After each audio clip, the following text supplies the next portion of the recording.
Welcome to another episode of Cannabis Health Radio. I'm Ian Jessup. And I'm Corey Elland. Just before we get to our guest, if you'd like to help us out here at Cannabis Health Radio and you like what we're doing, you can help us out. Go to our webpage and go to the donate portion of our webpage and make a donation, either a monthly donation or a one-time donation to help us out. And for those who have done so thus far, we say thank you. And now to our guest. Our guest today served in the U.S. Marine Corps for 5 years before receiving an honorable discharge. He left the Marine Corps with 20 medical issues and is here to tell us how cannabis has made remarkable changes to his health. And joining us from North Carolina is Matthew Dula. Matthew, thanks very much for doing this. We greatly appreciate it. No, absolutely. Thank you for having me on. Now, to get into the Marine Corps, you have to be physically fit and healthy, correct? Generally speaking, yes. At the time that I went in, the war in Afghanistan was kicking off again for the second time in the American history, right? The general consensus is that you need to be of sound mind and body. Sound mind and body. When you went in, were you of sound body? I was of sound body. I had a tumor removed in 2000 and let's see, what year was it now? 8. I had a tumor removed in my neck in 2008, so I had to get a separate medical waiver and clearance, but I was cleared to go into the Marine Corps, and they did take me. So, now tell us what your health was like when you left the Marine Corps after 5 years. Completely different, night and day, and the reason is a couple. It's interesting. So when you go into the Marine Corps, you have a little bit of expectation. And the first one is that you're going to fight. Nobody joins the Marine Corps to sit around behind a desk. You join the Marine Corps because you want to be the best and you want to go into the fight.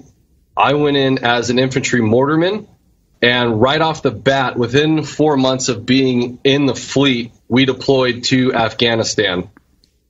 While we were there, we were embedded deep into Helmand Province in Sangin. It was with 3-5. We did the push through Sangin in 2010. We lost 25 Marines and about 180 wounded in action. And when we got back, there was a little bit of downtime. Then we geared right back up and went on the 15th MEU. And while we were out there, we had some operations that occurred. And then we came back, and really that's when I was in year 4 when we got back, and that's when everything hits you. It's so fast-paced in the Marine Corps that your body doesn't even know what's going on until 6 months to a year after an event occurs.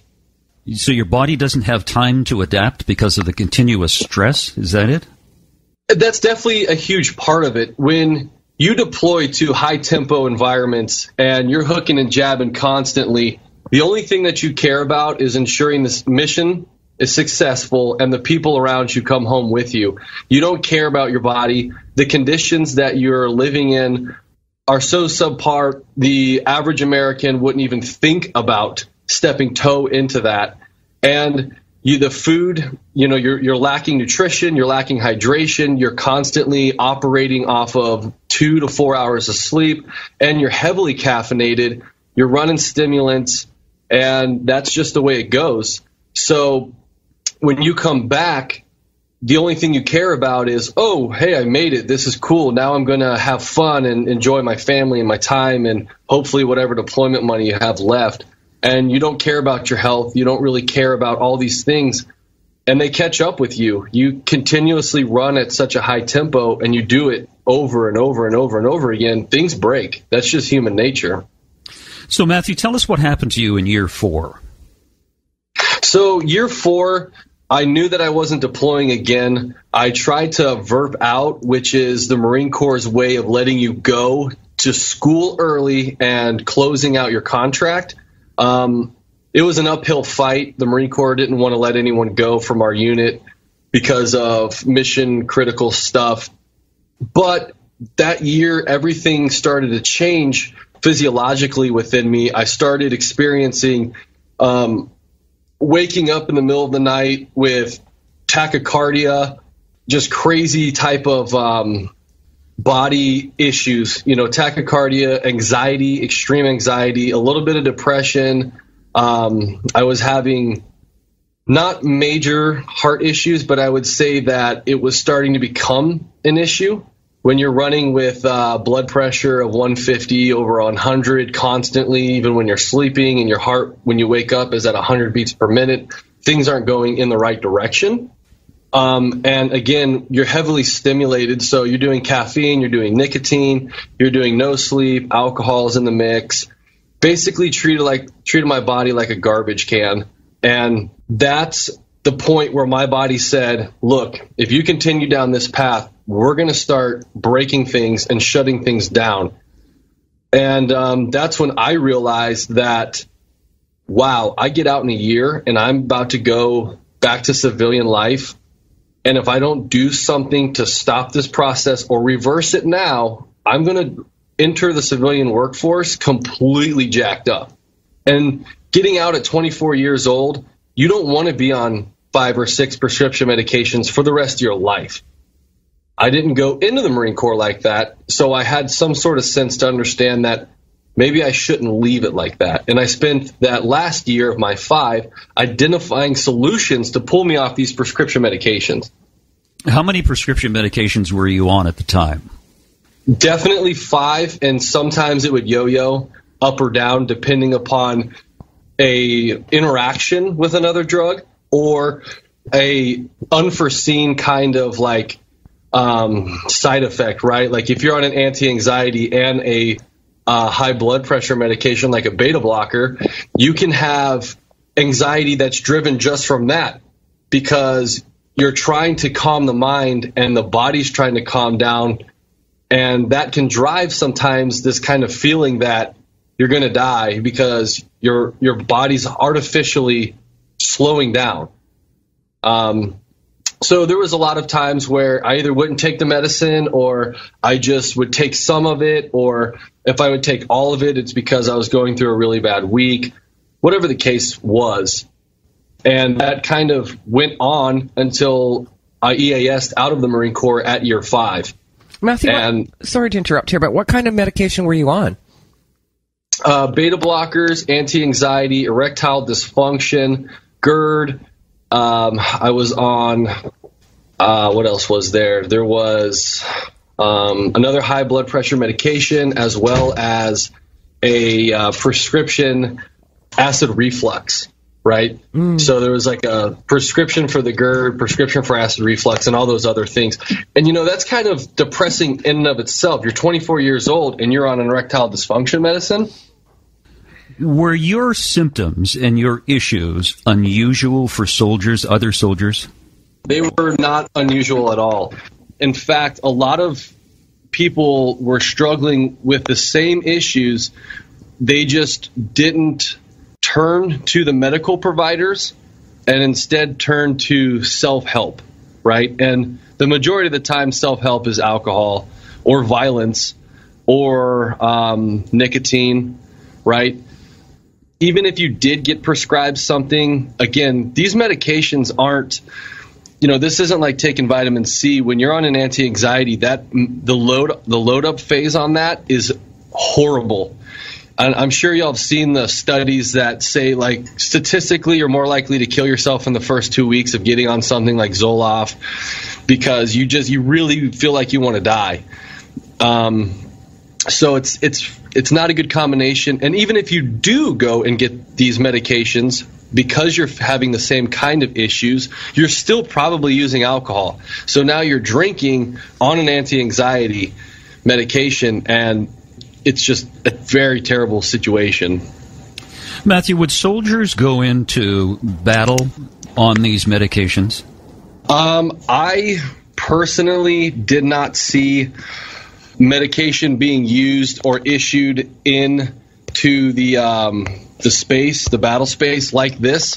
Now, there are people who have medications from maybe prior issues that would have them out there, but prescription medications in the battle space are a extremely difficult logistical requirement because prescription medications have a heat index, right? You can't have it too hot, too cold. They have to stay in this Goldilocks zone. And to keep medicine like that on stock is extremely hard. Tell us how you came about using cannabis and what it did for you. Absolutely. So how this whole transition occurred was when I was in California where I was stationed, I had the unique opportunity to walk down Venice Beach. And out there is cannabis medical recommendations from doctors. And I was able to go in there, and right off the bat, they pegged me. They were like, oh, you're a Marine. Like, there's no way we're issuing you THC. And I was like, that's fine. I don't really want that. Obviously, I can't take it. I'll pop on a piss test, and then I'll get kicked out and kind of ruin my life, right? What I want to know is the knowledge. Teach me everything that you can, so when I do get out, I can figure out a solution to get off this stuff. And that's where they kind of were like, okay, cool. You're a little bit more in depth with this than most people. So they taught me about the other cannabinoids, and that led to a self-discovery that, wow, cool, I can be an upstanding member of society and utilize cannabis and never get the cognitive or psychoactive effects and still help the body medicate. Yeah, we've got to try this. It's either this or the alternative, to be on these pills forever. And in moments of desperation, especially medical desperation, you don't care, right? Mm-hmm. When you weigh the options, you're like, we got to do this. So I did, and within 6 months of me EASing from the Marine Corps and having started a really intense CBD regimen, I was able to get off all of my medications. Good for you. Yeah. Good for you. And interesting and commendable that you had the foresight to look into this before you got out and could see the road that you were about to go down. Yeah, most people don't get that opportunity. I was able to learn from other experiences because I had a 5-year contract. The majority of the people I was in the Marine Corps with in my peer group had a 4. So they got out a whole year earlier than me. And within 6 months of them getting out, I could identify and see the issues because you're getting phone calls. You're unfortunately reading headlines like, this person killed himself because of this issue, or this person's PTSD created this issue. There's a wonderful support group for veterans, no matter what branch you're in. And I like to call it the mafia, right? Once you're in it for life. So you always stay connected. But it allowed somebody like me who is still on the inside to see that and go, I don't want that to be me. When you say you underwent an intense program of CBD, tell us about that. Explain what you did. Yeah, absolutely. So getting out of the Marine Corps, the prescription medication program goes from active duty naval medicine to the Veterans Administration medicine system.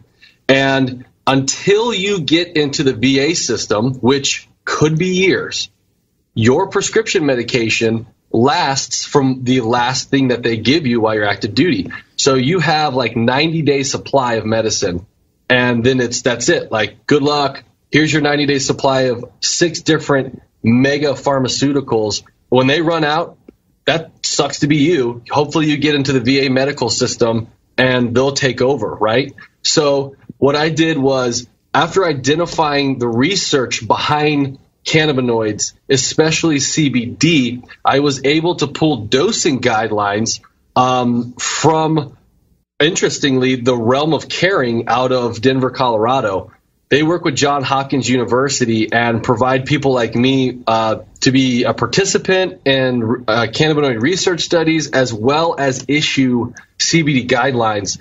At the time, I didn't know this, but now knowing that CBD is in the supplement industry in America, so it's not regulated by the FDA, which means that anybody who provides CBD can't give a dosing guideline, which is really hard as a person or a patient to navigate. You buy something and you don't know how much to take. I was able to get education on where to find this dosing guidelines, and I measured it out at the highest I could find, right? The highest dosing guideline. I just pretended I was a cancer patient.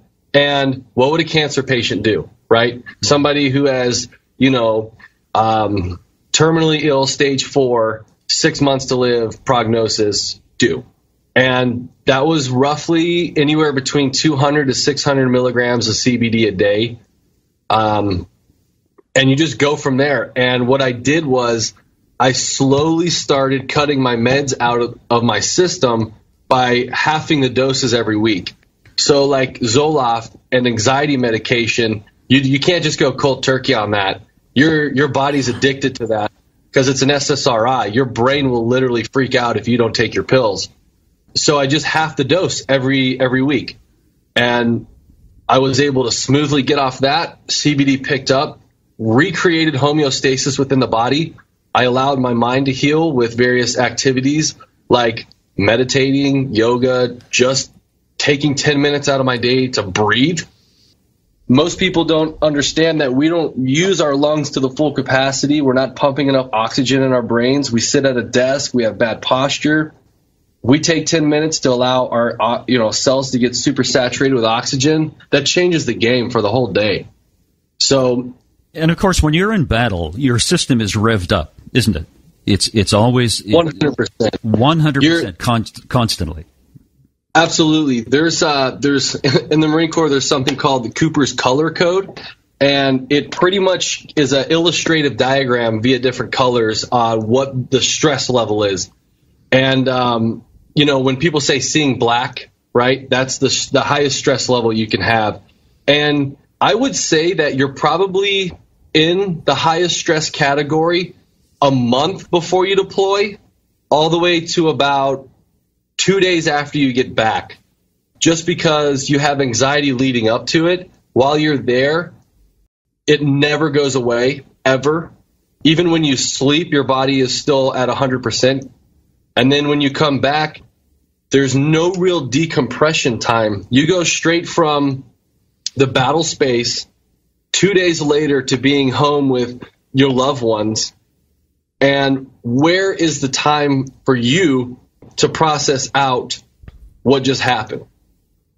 It doesn't exist. Wow. No, it seems like there should almost be a period, maybe even 2 weeks, where you go somewhere and just relax. Relax and kind of do the whole debrief thing. Debrief, and there will be a medical community there to help you out, and just so you come back to your normal body and mind, particularly your mind. Absolutely. I think in a full spectrum program, mind, body, and soul, where they build it into the deployment on the back end would be phenomenal. 2 weeks R&R, right? When you get back, you're contained within the unit so that it can identify problems as they pop up, right? Whether it's mentally or medically or, whatever the case is. And it's also a decompression time. A lot of people are going to think that would suck, but we have to think past the first deployment. We have to think past the first 4 years. If you were a career military person, you need to take care of your body. Even, whatever your regular day job is, you still need these things. But in an environment where you've been shot at for 8 months straight, you absolutely need 2 weeks of almost R&R and observation before you reintegrate back into the real world. Yeah, I can see that when those of us in the real world, if we continue working day after day after day, you get burned out. And the stress level increases, the anxiety level increases, and you think, God, I just don't want to do this anymore. And you're tired. But you go through that as a Marine in Afghanistan. You've gone through that day after day after day, week after week after week, month after month. And after a while, I can see your body just saying, hey, stop. I need a rest. It's got to take its toll. Absolutely got to take its toll. Yeah, I mean, they've done some pretty interesting studies on this particular issue, obviously, because at the end of the day, it comes down to money. The VA, our government, wants to know how much money it costs to keep somebody like me healthy enough to continue the fight, and then how much I'm going to cost the government once I do my 4 and get out. Because, we're humans. We're not inanimate objects. We go into these places and do these things. We have to come back, and you got to take care of us, especially if you broke us, right? So once, one of the things that they've identified is that like 4 years in the Marine Corps is like 10 years in the civilian world. And that's pretty impactful if you think about it. You just tear up everything. Your entire body just gets destroyed. Matthew, when you started taking the CBD and you started weaning yourself off the pharmaceuticals every other week by half dosing, how long did it take you to get off the pharmaceuticals altogether? I was in a pretty rushed space because I was running out of pharmaceuticals anyways. My 90-day supply was not going to last 90 days. I think I only had like 30 days left of my 90-day supply, and I was able to stretch that 30 to 60 because of the weaning process. So I pretty much went cold turkey from everything except for my acid reflux medicine, which is now OTC, within 60 days. 60 days. And how did you feel? Honestly, I felt like I did before I went in the Marine Corps. I was still utilizing alcohol to a majority, but I could tell that cannabis was getting in the way of that interaction as well. And I no longer needed to lean on anything as a crutch because my body was such that it was in balance again. And after the 60-day mark, there's this period where you feel like you mentally have to use the pharmaceuticals because that's what you're told, and you know what that feels like. After about 90 days, when my body started to kind of almost reject like drinking a lot to excess, I started feeling great, and my energy came back. I have degenerative arthritis in my spine and my lower spine. When I'm on cannabis, there is no pain. No pain in my back, no pain in my knees, no pain in my shoulders, all the things that I spent 5 years blowing out. Absolutely perfect. It feels like it did when I was 16. Matthew, when I don't... Sorry. When you, or do you use cannabis on a daily basis? And if so, in what form? Absolutely. I use it every single day. And I use the currently non-psychoactive components. And the reason is because of the positions I hold and the forward face that I have to be for my company. And in the state that I'm in, North Carolina, it's not legal. Right. But I can tell you that I do utilize CBD every single day, as well as some of the other psychoactive. Yep, non-psychoactives. Such as CBD, CBG, CBG, yep. CBN. No, not CBN. CBC. Mostly CBD and CBG right now. CBN is kind of on this gray area because of the way it's formed from THC. Right. So right. It's a little bit of. I don't even think we are allowed to have it in the state of North Carolina. Okay, and it'd be legal. You don't want to be inviting trouble, particularly in North Carolina. We don't want to be inviting trouble, and we also want to show a face that presents cannabis in a way that everyone can be on board with. Matthew, based on your success and what you've done, do you still talk to other soldiers about what you've done and how CBD may help them? Absolutely. We don't really get a lot of FaceTime with a lot of other vets right now because there's still this stigma in North Carolina and in the South of America, the southern states, because A, we're not legal, B, it's the Bible Belt, C, the war on drugs for the last 20, 30, 40 years has definitely took its toll here. So the veteran population is completely on board with it publicly, but at the same time, it's still kind of hush-hush in North Carolina because they don't want to come out and be the one to start the conversation. I'll talk to anybody who wants to listen, though. When you got out of the U.S. Marine Corps, did you suffer from PTSD? No. I can firmly, looking back at it now, say I didn't suffer from PTSD. What I did suffer from, though, is something called PTS, right? So PTSD is the disorder caused by post-traumatic stress. PTS is just the stressors from that post-traumatic incident. And there's a huge difference. A disorder disrupts your life. Mm-hmm. I guarantee every single body who comes out of a combat theater has PTS. It's that when it becomes a disorder, do we actually get the diagnosis?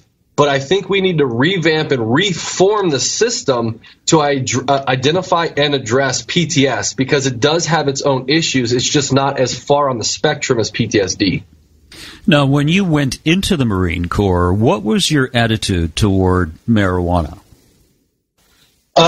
When I went into the Marine Corps, I wasn't for or against it. I actually went into the Marine Corps on a drug waiver for marijuana. So I openly admitted to the Marine Corps that I had smoked, and they still let me in under a waiverable condition, of course. But at the same time, this was 2005 to 2009 when I was in high school and experimenting with it or even thinking about it. And there was no knowledge. You get dirt weed, right, from whoever's selling it. And it doesn't really get you high because it's either too dry, the THC's gone, whatever the case is. So I didn't look negatively upon it. I just, at the time, didn't have the education to look positively on it. Yeah, you were just a kid learning about life, and that's what we all Absolutely. do. I mean, we all drink as, I shouldn't say we all, but I'll include myself. Ian, put that bottle down, would you? Yeah. I mean, I can recall drinking at the age of 15 and 16, and you go out and you drink, and you see how much you can drink before you get drunk and before you throw up. And it's what, it sounds exciting. I mean, it was exciting then, but you think of it now, and my God, it's horrible. But that's right. life. That's exactly what you did with marijuana. Right? Absolutely, and I believe that it is the quintessential upper middle class story of somebody who experiments with marijuana in their formidable years, especially high school. My dad was Navy for 30 years. My mom was Navy for 9. My brother is in the Air Force. He just deployed 2 days ago to Afghanistan. My other brother was in the Army, and I was in the Marine Corps. So we grew up in this culture, and it was kind of a little bit way, I guess, to rebel. When your parents were in the military and your brother was deployed a couple of days ago, is your brother aware of what may happen to him psychologically and physically when he's there? Absolutely. He saw me, and he saw in what condition I was returned, and he's had a better opportunity to prepare for that. Luckily, he's in the Air Force, so he's not going to be hooking and jabbing. That doesn't mean he won't be in harm's way, though. He just has a better opportunity to stay away from some of the higher-end stressors.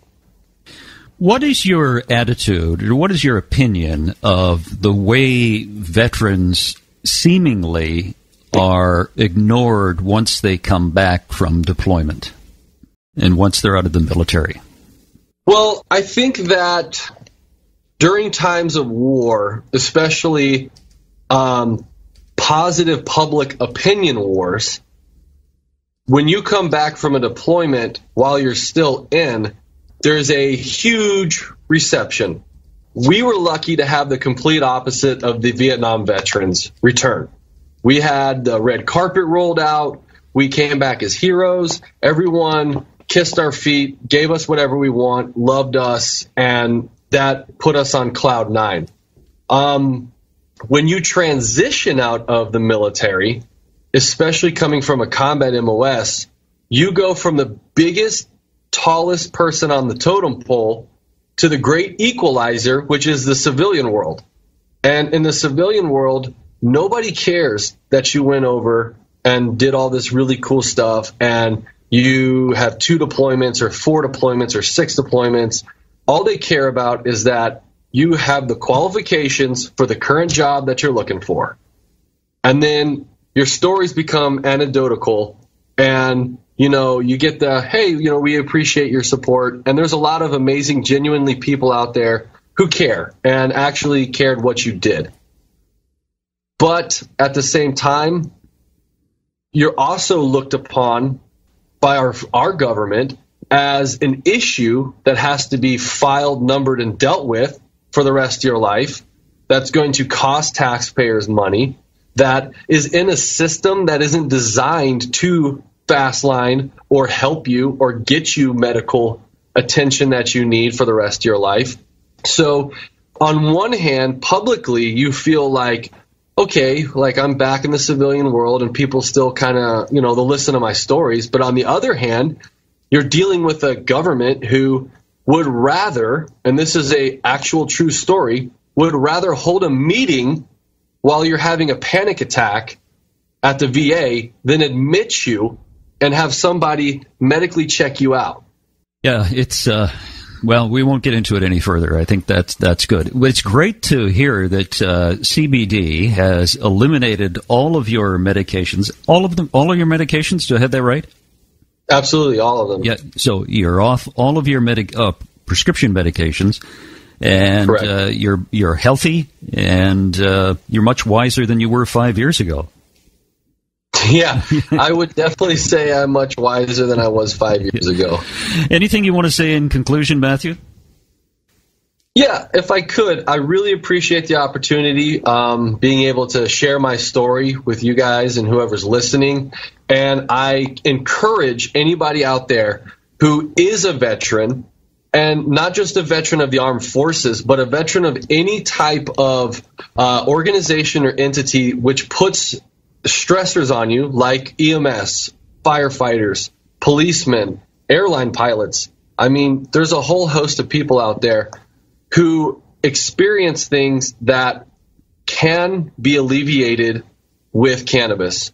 To do some research and look into it, because you can still be an upstanding member of society, still be a lawyer, doctor, whatever you're doing in your profession, and utilize cannabis and get off these medications and heal your body and potentially, improve your quality of life throughout the day. Matthew, did you want to give your one of those websites a plug that you sent to us? Yeah, so that's a whole nother discussion on all that stuff. But what I will plug is the Realm of Caring. So therock.us, roc.us, therock.us. And the reason why I plug them is because I care more about people getting the correct information than the other stuff that we got going on. And I want people to truly look into this nonprofit organization and see that it's being backed by Johns Hopkins University, which isn't some little medical program. This is a monster medical research university, and that they really care about patients and cannabis, and they have dosing guidelines as well as the world's largest cannabinoid research library. So you don't have to take my word for this. You can go look up all the facts yourself and see that cannabis can improve the quality of life in whatever issue you're dealing with. Yeah, very well put. Thank you, Matthew, so much. Matthew, it was great to meet you and great to talk to you. Thanks for sharing your story. Thank you all for having me. And that's another edition of Cannabis Health Radio. Wherever you are in the world, thanks very much for listening. You've been listening to the Cannabis Health Radio podcast. Visit our website, cannabishealthradio.com, and follow us on Facebook and Twitter.